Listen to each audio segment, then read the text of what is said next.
ஐயனார் துணை சீரியல்ல இன்னைக்கு என்ன நடந்துச்சு அப்படின்னா, பையா இருக்காங்களா, அவங்களுக்கு ஒரு தங்கச்சி இருக்காங்க. அதை காட்டுறாங்க. அதை காட்டி அதை வந்து சேரன்ட்ட பேச சொல்றாங்க. பேசினோடனே சேரன் சொல்றாரு, எனக்கு ஹிந்தி எல்லாம் தெரியாது அப்படிங்கிற மாதிரி.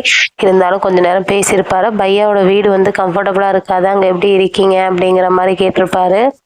உடனே அவங்களும் சொல்லியிருப்பாங்க. இப்போ உடனே அந்த பையா சொல்றாங்க, நான் இருக்கேன், எனக்கு கம்ஃபர்டபுளா தான் இல்லை, நான் வேணா உங்க வீட்டுக்கு வேணா நீ அழைச்சிட்டு போறீங்களா அப்படிங்கிற மாதிரி கேட்குறாரு. எங்க வீட்டுல 4 ஆம்பளைங்க இருக்காங்க, நாங்க எப்படி அழைச்சிட்டு போக முடியும் அப்படிங்கிற மாதிரி சொல்றாங்க. எனக்கு அதுக்கு நம்பிக்கை இருக்கு, நீங்க அழைச்சிட்டு போங்க அப்படிங்கிற மாதிரி பையா சொல்றாரு.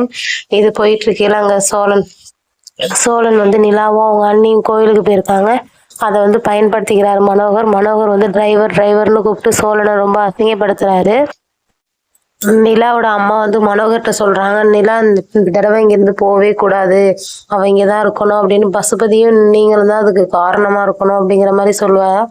உடனே நிலாவை போக விட்டுருவோமா அப்படிங்கிற மாதிரி மனோகரும் பசுபதியும் சொல்லுவாங்க.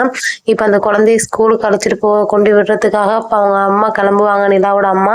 அதை தான் வந்து டிரைவர் குழந்தைய ஸ்கூல்ல விட்டுட்டு வா அப்படிங்கிற மாதிரி சொல்லி அவனை ரொம்ப அசிங்கப்படுத்தி சோழனை போக சொல்லுவாங்க. அடுத்த கட்ட எபிசோடு என்னவா போக போகுது அப்படின்னா, நிலாவுக்கும் சோழனுக்கும் ரொமான்ஸ் அது மாதிரி ஸ்டார்ட் பண்ண போறாங்க. அடுத்து வந்து சேரன் வந்து அந்த பொண்ணை தான் கட்டிக்கிற மாதிரி அப்படிதான் கொண்டாட போறாங்க. சேரன் வந்து அந்த பொண்ணை வீட்டுக்கு அழைச்சிட்டு போயிடுவாங்க. ஒரே ரொமான்ஸ் தான் இனிமேல் ஐயனார் துணையில பார்க்கலாம். என்னென்ன வர எபிசோட பார்த்தா தெரியும், பார்க்கலாம் எப்படி வருதுன்னு.